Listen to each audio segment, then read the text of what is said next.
ബാറിൽ നിന്ന് മദ്യപിക്കുന്ന മഹേഷിനെ സച്ചിയും കാണിച്ചാണ് എപ്പിസോഡ് ആരംഭിക്കുന്നത്. ശേഷം സച്ചിയുടെ അടുത്ത് വന്നിരിക്കുന്ന ഒരാളോട് ആ ശ്രീകാന്ത് കാരണം എൻ്റെ അച്ഛൻ അപമാനിക്കപ്പെട്ടു എന്ന് പറഞ്ഞ് മേശപ്പുറത്തിരിക്കുന്ന ഗ്ലാസും കുപ്പിയും എല്ലാം തട്ടി താഴേക്കിടുന്നു.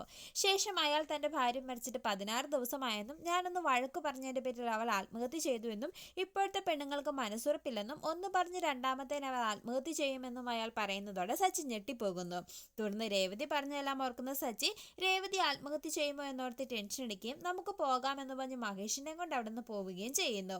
പിന്നീട് വീട്ടിലെത്തുന്ന വർഷ ശ്രീകാന്തിനോട് സ്നേഹത്തോടെ പെരുമാറുകയും എന്നെ സ്റ്റുഡിയോയിൽ നിന്ന് വിളിച്ചുകൊണ്ട് പോകാൻ നീ വരുമെന്നാണ് ഞാൻ കരുതിയതെന്നും പറയുന്നു.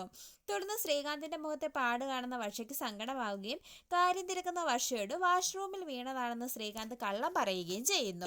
ശേഷം ശ്രീകാന്ത് അടുക്കളയിൽ പോകുന്ന സമയത്ത് റെസ്റ്റോറൻറ്റിൽ നിന്നും ഒരു സ്റ്റാഫ് ശ്രീകാന്തിന്റെ ഫോണിൽ വിളിക്കുന്നു. തുടർന്ന് വർഷ ശ്രീകാന്തിന് എന്താണ് സംഭവിച്ചതെന്ന് അവിടുത്തെ സ്റ്റാഫിനോട് ചോദിക്കുന്നതോടെ സച്ചി റെസ്റ്റോറൻറ്റിൽ വന്ന് ശ്രീകാന്തിനെ തല്ലിയ വിവരം ആ സ്റ്റാഫ് വർഷയോട് പറയുന്നു. തുടർന്ന് വർഷ ശ്രീകാന്തിനെ കെട്ടിപ്പിടിച്ച് കരയുകയും ഇനി സച്ചിയേട്ടൻ നിന്നെ തല്ലിയാൽ ഞാൻ വെറുതെ ഇരിക്കില്ലെന്നും വേണ്ടത് കൊടുക്കുമെന്നും വർഷ പറയുന്നു. ശേഷം വർഷ ശ്രീകാന്തിന് ആഹാരം വാരിക്കൊടുക്കുകയും ശ്രീകാന്തിനെ ആശ്വസിപ്പിക്കുകയും ചെയ്യുന്നു. പിന്നീട് ബാറിലിരുന്ന ആൾ പറഞ്ഞതെല്ലാം ഓർക്കുന്ന സച്ചി രേവതി ആത്മഹത്യ ചെയ്യുമോ എന്നോർത്ത് വീണ്ടും ടെൻഷൻ എടുക്കുകയും മഹേഷിനോട് എന്നെ കാണാനില്ലെന്ന് പറഞ്ഞ് രേവതിയെ വിളിക്കാനും പറയുന്നു. പിന്നീട് സച്ചിയുടെ വീട്ടിലേക്ക് പോകാതിരുന്നതിന് ലക്ഷ്മിയമ്മ രേവതിയെ കുറ്റപ്പെടുത്തുന്നു. ഇതേസമയം മഹേഷ് രേവതിയെ വിളിക്കുകയും സച്ചി അവിടെ ഉണ്ടോ എന്ന് തിരക്കുകയും ചെയ്യുന്നു.